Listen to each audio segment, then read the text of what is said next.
عمیر ابن وہب ایک بہت بڑا مشرک تھے، بعد میں صحابی بن گئے. اب دیکھیں ان کو جو ہے مکہ کے رہنے والے تھے عمیر ابن وہب، ان کو قریش کا شیطان کہا جاتا تھا. کیا کہا جاتا تھا؟ مسلمانوں کو اتنی تکلیف پہنچاتے تھے، حضور صلی اللہ علیہ وسلم کو اور مسلمانوں کو مکے میں اتنی تکلیف پہنچاتے تھے کہ صحابہ کرام ان کو شیطان بولتے تھے. کیا بولتے تھے؟ شیطان. شیطان من شیاطین قریش، قریش کے شیطانوں میں سے ایک شیطان عمیر ابن وہب، ان کا نام رکھ دیے تھے صحابہ نے، مسلمانوں نے اس زمانے میں. تو یہ ایک مرتبہ دے اصل اس پر بتانا ہے کہ کیسے جو ہے کتنا بھی بڑا کافر رہو، کتنا بھی بڑا مسلمانوں کو نقصان پہنچانے والا رہو، لیکن مسلمان ہوتے ہی کتنا وہ مسلمانوں کے دلوں میں چھا جاتا ہے اور کیسا مسلمانوں کا بھائی بن جاتا ہے. تو وہ عمیر ابن وہب جو ہے ایک مرتبہ یہ بدر کی لڑائی ہو گئی. اب بدر میں بڑے بڑے 70 کافر مارے گئے اور 70 کافر قید بھی ہو گئے. اب وہ جتنے بچ گئے تھے وہ سب کی زندگی ایک دم، ظاہر سی بات ہے پریشان ہوں گی کہ نہیں ہوں گے، وہ ایک دم ویران ہو گئی. یار اتنے لوگ اپنے قتل ہو گئے اور اتنے لوگ قید ہو گئے، ہم لوگوں نے کیا کیے پھر وہاں جا کے، افسوس. تو یہ عمیر ابن وہب ایک مرتبہ غزوہ بدر کی لڑائی کے بعد صفوان ابن امیہ تھے ایک، یہ بھی آگے چل کے مسلمان، صفوان ابن امیہ یہ بھی بڑے کافروں میں تھے، مکے کے بڑے مشرک سرداروں میں سے تھے اور سردار کے بیٹے تھے. یہ دونوں صفوان ابن امیہ اور عمیر ابن وہب ایک مرتبہ ایک حجر نام کی جگہ ہے، وہاں پر بیٹھ کر آپس میں باتیں کر رہے ہیں کہ یار اب تو زندگی کا مزہ ہی ختم ہو گیا. آپس میں باتیں کر رہے ہیں کہ بدر کی لڑائی کے بعد تو زندگی کا مزہ ختم ہو گیا، اپنے 70 آدمی مارے گئے، بڑے بڑے سردار، اور 70 آدمی قید ہو گئے، مسلمانوں نے اپنا اتنا نقصان کیا، اب تو زندگی کا مزہ نہیں رہا. تو یہ عمیر ابن وہب کہنے لگے کہ ہاں یار یہ بات تو صحیح ہے کہ اب زندگی کا مزہ نہیں ہے، بس میرے کو 2 مجبوریاں ہیں. یہ عمیر ابن وہب کیا بول رہے ہیں؟ 2 مجبوریاں ہیں، اگر یہ 2 مجبوریاں نہیں رہتی تو میں ابھی جا کر محمد صلی اللہ علیہ وسلم کو قتل کر دیتا. 2 مجبوریاں کیا ہیں کہ ایک تو میرے اوپر قرضہ بہت ہے، اور دوسرے میرے بال بچے چھوٹے ہیں اور ان کو کوئی دیکھ ریکھ کرنے والا، کوئی کھلانے پلانے والا نہیں ہے. اگر میں مر گیا ابھی خدا نخواستہ تو پھر میرے بچوں کا کیا ہوگا اور میرے قرضے کا کیا ہوگا، اس لیے میں نہیں جا رہا. نہیں، یہ 2 چیزیں اگر مجبوریاں ہٹ گئی تو میں ابھی چلے جاتا مدینہ اور محمد صلی اللہ علیہ وسلم کو نعوذ باللہ قتل کر دیتا تاکہ تم سب لوگوں کو آرام مل جائے، سکون مل جائے. تو وہ صفوان ابن امیہ سردار کا بیٹا تھا، فوراً کہنے لگا تو جا، کوئی مسئلہ نہیں، تیرا قرضہ میں ادا کروں گا اور تیرے بچے آج سے میرے بچوں کو جو کھلاؤں گا وہی تیرے بچوں کو کھلاؤں گا جب تک میں زندہ ہوں، جا. تو وہ تو تیار ہو گئے. عمر ابن وہب گئے، تلوار تیز کی، تلوار کو زہر لگا دی، زہر میں بجھی ہوئی تلوار. اب وہ تلوار کو زہر لگا کر تیار ہو کر مدینے کے واسطے نکل گئے. ان کے پاس ایک بہانہ بھی تھا مدینے آنے کا.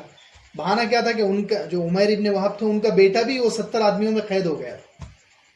عمیر ابن وہب جو تھے ان کا بیٹا بھی مسلمانوں کے پاس قید تھا. تو انہوں نے بولے میرے پاس بہانہ بھی اچھا ہے کہ اگر مسلمانوں نے پوچھے، محمد صلی اللہ علیہ وسلم نے پوچھے کہ تم کیوں آئے، تو میں بولوں گا بیٹے کو چھڑانے کو آئے.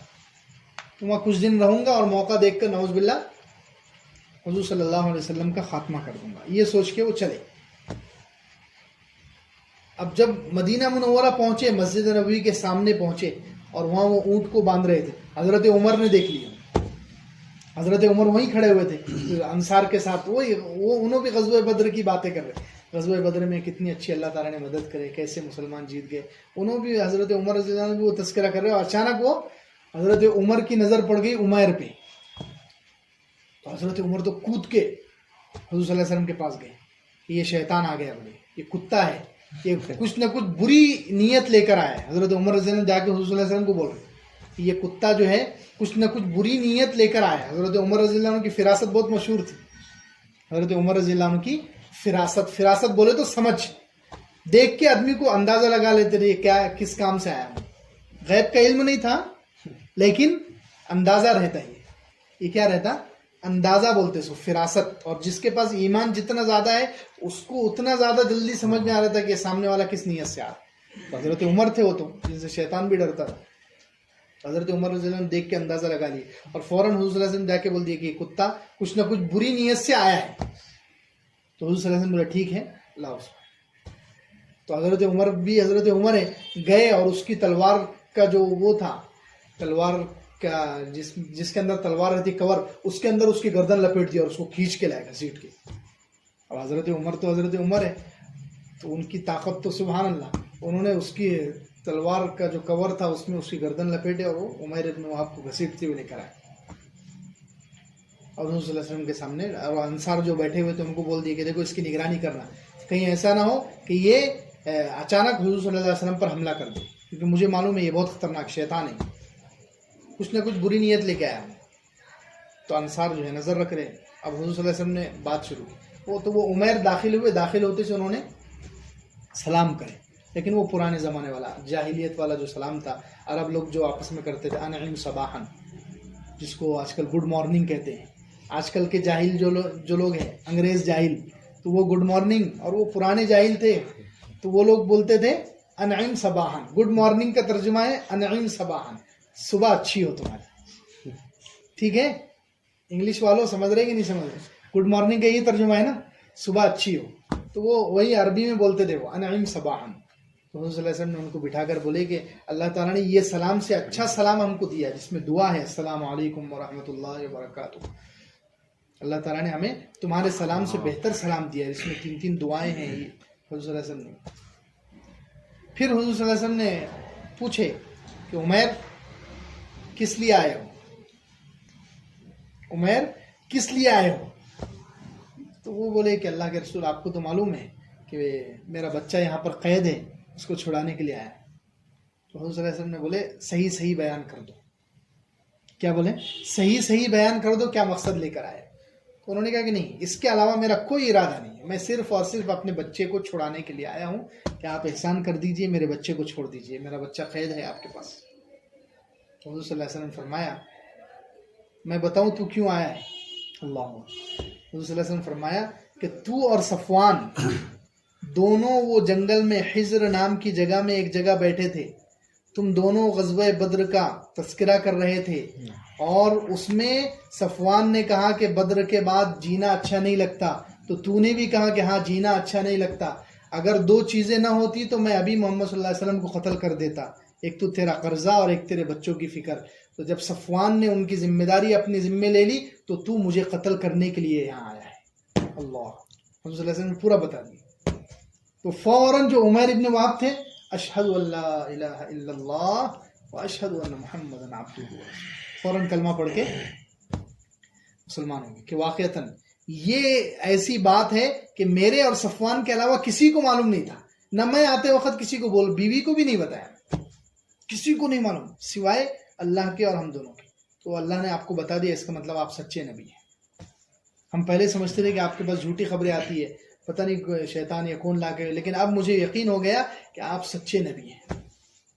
تو فوراً انہوں نے کلمہ پڑھے، اور عمیر ابن وہاب جن کو پہلے شیطان بولتے تھے اب تو سبحان اللہ صحابی بن گئے، مسلمان ہو گئے.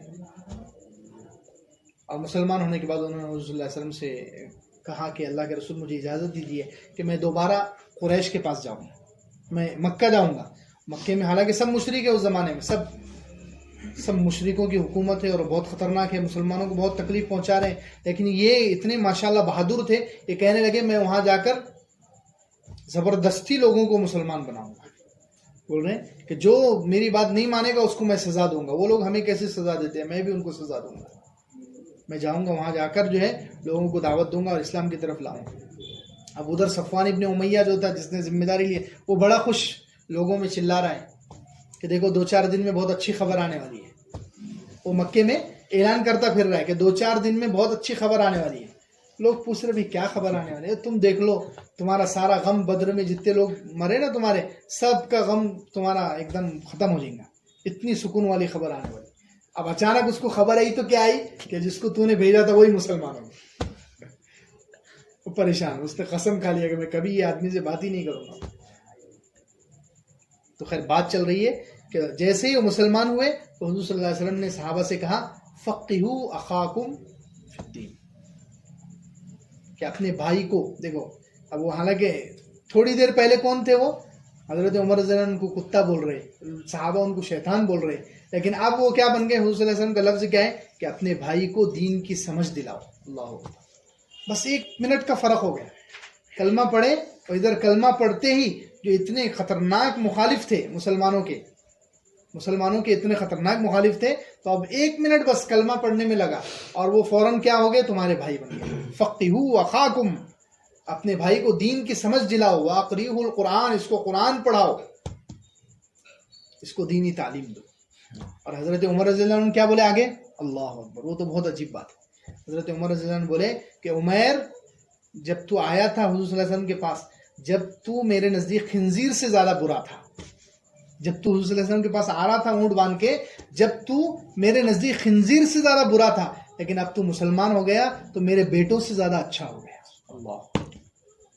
صحابہ کے دل بھی کیسے، دیکھو، یہ نہیں کہ ابھی مسلمان ہوئے تو اپن اس کو گری ہوئی نظروں سے دیکھیں گے، نہیں. حضرت عمر رضی اللہ عنہ اتنا خطرناک آدمی، جس کو حضرت عمر تھوڑی دیر پہلے حضرت عمر خود بول رہے کہ یہ کتا ہے، یہ شیطان ہے، بری نیت سے آیا ہے حضور صلی اللہ علیہ وسلم کو قتل کرنے کی نیت سے. لیکن اب وہی حضرت عمر بول رہے کہ تو جب آیا تھا، جب خنزیر سے زیادہ برا تھا میری نظر میں، لیکن اب مسلمان ہوتے ہی تو میرے بعض بچوں سے زیادہ مجھے محبوب اور پسند ہو گیا. اللہ. یہ فَإِن تَابُوا وَأَقَامُوا الصَّلَاةَ وَآتَوُا الزَّكَاةَ فَإِخْوَانُكُمْ فِي الدِّينِ. اگر توبہ کر لیں اور نماز قائم کر لیں اور زکوٰۃ دینے لگے تو وہ تمہارے دینی بھائی ہیں. پھر وہ چاہے کتنے بھی پہلے کٹر تھے، مخالف تھے، لیکن وہ دینی بھائی بن جاتے ہیں.